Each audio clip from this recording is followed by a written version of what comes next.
মুরালি, গজা বা খুরমা নামে ভিন্নতা থাকলেও জিনিস কিন্তু একটাই।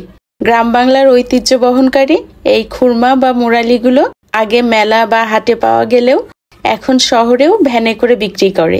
তৈরি করাটা কিন্তু খুবই সহজ। চলুন একসাথে তৈরি করি। একটা মিক্সিং বলে 1.5 কাপ ময়দা নিলাম, চাইলে আটা দিয়েও করা যাবে।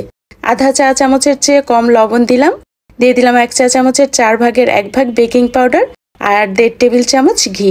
ঘিয়ের পরিবর্তে এখানে তেলও দেয়া যাবে। হাত দিয়ে ডলে ডলে একটু সময় নিয়ে ময়ানটা দিতে হবে। এবার স্বাভাবিক তাপমাত্রার পানি দিয়ে একটা ডো তৈরি করছি। প্রায় 4 থেকে 5 মিনিট ম্যাশ করে নিব। ডোটাকে কিন্তু অনেক বেশি সফট করব না, একটু শক্ত করেই করতে হবে। প্লাস্টিক র্যাপ দিয়ে র্যাপ করে 10 থেকে 15 মিনিটের জন্য রেখে দিয়েছি। প্রায় 15 মিনিট পরে নিয়েছি, আগের চেয়ে একটুখানি সফট হয়েছে। আরও 1 মিনিটের মতো ম্যাশ করে নিয়ে অল্প একটু ময়দা ছিটিয়ে দিয়ে মোটা করে একটা রুটি তৈরি করব। বেলার সময় খুব বেশি ময়দা দেওয়ার দরকার হবে না। পুরুত্বটা এরকম হবে। আমি একটু 4 কোনা করে বেলে নেওয়ার চেষ্টা করেছিলাম। কাটার আগে রুটির নিচের অংশে ময়দা লাগিয়ে দিয়েছি, এতে করে কাটার পরে আর জোড়া হয়ে যাবে না। চিকন করে কেটে নিচ্ছি। এবার মাঝ বরাবর আবারও কেটে নিলাম। এরকম হবে। তবে এগুলো ভাজার পরে কিন্তু আরও বেশ খানিকটা ফুলবে, সেই বুঝে কেটে নিতে হবে। আমি প্রথমে যেগুলো কেটে নিয়েছি এগুলো বেশ মোটা হয়েছিল, পরেরগুলো আমি আবারও কেটে চিকন করে নিয়েছি।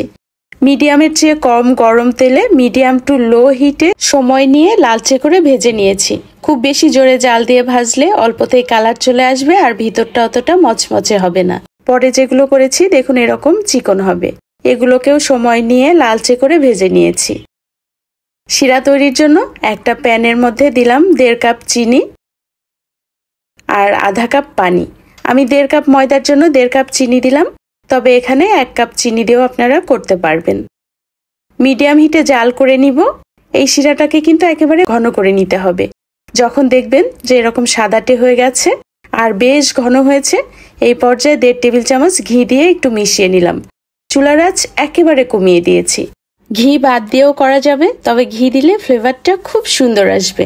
দিয়ে দিলাম 1 মুঠোর মতো ভাজা তিল আর ভেজে রাখা খুরমাগুলো। চুলার আঁচ বন্ধ করে মিশিয়ে নিচ্ছি। 1.5 থেকে 2 মিনিটের মধ্যেই দেখবেন যে চিনিগুলো জমে সাদাটে হয়ে যাবে। আর এই অবস্থায় কিন্তু কন্টিনিউয়াসলি নাড়তে হবে, না হলে সবগুলোতে চিনিটা ঠিকমতো লাগবে না। একটা ভেঙে দেখাচ্ছি, দেখুন কতটা পারফেক্ট হয়েছে। বাসায় এভাবে মুরালি তৈরি করে দেখবেন।